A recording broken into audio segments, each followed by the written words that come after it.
phone booth again. Waiting is the hardest part, but I savor the anticipation. Any minute now, the corner I'm watching will fill with anxious and excited faces. Clients who have asked us to take them on a surprise. You'd think I'd be the calm one since I know the plan, but even after 6 years of plotting surprises, calm is not a word that surfaces often in my vocabulary. I have a plan, yes, but things can change in an instant. I have to be ready to meet the swerving, swirling unpredictability of life head on. I realize that I'm looking forward to something unexpected happening, and it makes me grin. I haven't always been this way.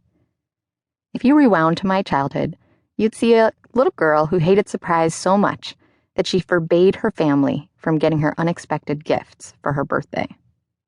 All presents had to be approved at least 1 week in advance. As time went on, her surprise aversion only grew stronger and more sophisticated. By the time she was in high school, her computer brimmed with spreadsheets that outlined her life plans in 1 month, 6 month, 1 year, 5 year, and 10-year increments. She even tracked the emotions she experienced and planned to experience in her relationships. The woman crouching in the sticky, boozy phone booth still feels a thud, thud, thud in her neck when giving up control. But she accepts it now. Most days, she even relishes it.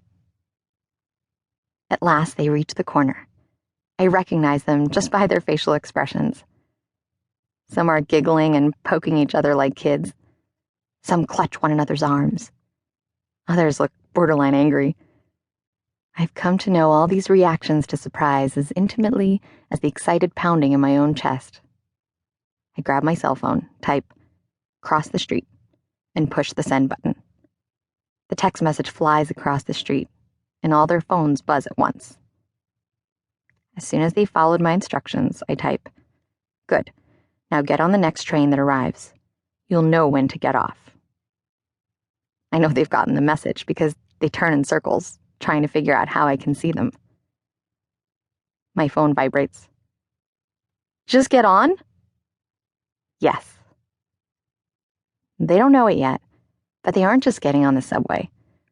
They're walking into a living metaphor for our perpetually changing and surprising world. And it's not just a fun way to spend a Tuesday afternoon. It's training in the skills that separate people and organizations that thrive in this new world from the ones that can't stomach its volatility. Skills that most of us never developed because we were raised to believe in a world that's predictable and under our control.